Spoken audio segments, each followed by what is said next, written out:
संसदमा प्रधानमन्त्री बालेन्द्र शाहले सीमा विवाद सम्बन्धमा नेपालले पनि भारतको सीमा मिचिएको भनिरहँदा व्यापक रूपमा सामाजिक सञ्चार माध्यम यसको विषयमा छायो।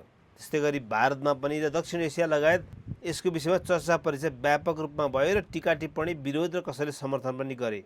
र प्रधानमन्त्रीले उल्लेख गर्दै आफू प्रधानमन्त्री भएपछि मात्रै नेपालले पनि भारतको सीमा मिचेको भन्ने कुरा थाहा पाएको र उहाँले दुवै पक्षले भारत र नेपालले कूटनीतिक माध्यमबाट टेबलमा बसेर समाधान गरिने, त्यसमा अङ्ग्रेजहरूलाई पनि संलग्न गराउने जस्ता कुरा गरिरहँदा जुन किसिमबाट चर्चा भयो, मेरो आफ्नो एउटा निजी विचार मलाई के लाग्यो भने त्यो भन्दाखेरि एकतर्फी रूपमा भारतले मात्र मिचेको र यसलाई चाहिँ के अरे जसरी पनि उ गर्नुपर्छ भनेर भन्दाखेरि अलिकति नेगेटिभ मेसेज जान्थ्यो कि पक्कै पनि कहीँ मिचेको भएरै प्रधानमन्त्रीले त्यो कुरा भन्नुभएको होला। कमसेकम नेपालले पनि मिचेको रहेछ र भारतले पनि मिचेको रहेछ, सँगै बसेर वार्ता मार्फत समाधान गर्ने भन्दा फेरि के नेगेटिभ मेसेज जान्थ्यो। र तपाईँहरू पञ्चायतकालदेखि अहिलेसम्ममा तपाईँ राष्ट्रको त उकालत गर्न केही नसक्ने होइन, अनि प्रधानमन्त्री एउटा कूटनीतिक तवरबाट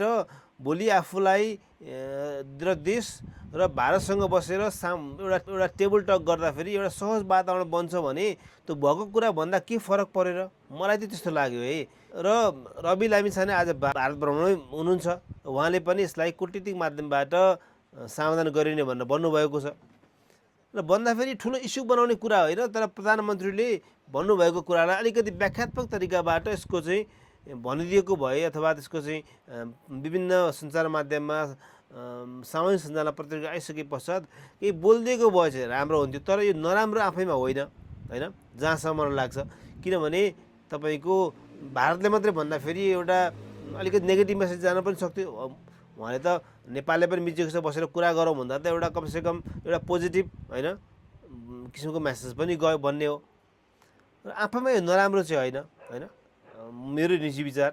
तपाईँहरूलाई के लाग्छ? जहाँसम्म लाग्छ अब आज भारतीय विदेश मन्त्रालयको कुराअनुसार अब हामी तेस्रो पक्षलाई यस सीमा विवादमा संलग्न गराउनु नपर्ने भन्ने कुरा उल्लेख गरिरहँदा यस सम्बन्धमा चाहिँ बालेन्द्र शाह र सरकारको के धारणा आउँछ त्यो हेर्न बाँकी नै छ। जहाँसम्म लाग्छ त्यति नराम्रो कुरो होइन। पहिलाका नेताहरूले जति ओकालत देशको बारेमा गरे पनि केही गर्न सकेको अवस्था थिएन, तर बालेन्द्र शाहले एउटा बहसमा ल्याएर यसलाई अङ्ग्रेजसम्म जोड्दाखेरि अब चाहिँ नेपाल भारत सीमा विवाद यसलाई टुङ्ग्याउनको लागि एउटा बालेन्द्र शाहले बाटो कोरेको हो कि भन्ने एउटा आवाज हुन्छ। र भारत सरकारले चाह्यो भने यसलाई समाधान गर्न पनि सक्छ र गर्नु पनि पर्छ। र पहिलाका पुराना नेताहरूले जस्तो खोकेर राष्ट्रवाद मात्रै भन्ने, काम पनि केही नगर्ने भन्ने चाहिँ गर्नु भएन होइन। त्यसैले यस सीमा विवाद नेपाल सरकारले भारतसँग मिलेर डिप्लोमेटिक तरिकाबाट समाधान गर्नुपर्छ। त्यसमा लिपुलेक, लिम्पोदरा, 10 गजा लगायत विभिन्न नेपाल भारत सीमा रहेको सम्पूर्ण क्षेत्रमा यसको चाहिँ जहाँ विवाद छ त्यसलाई चाहिँ अध्ययन टोली बनाएर होइन छिटोभन्दा छिटो समाधान गर्नुपर्छ जस्तो मलाई लाग्छ।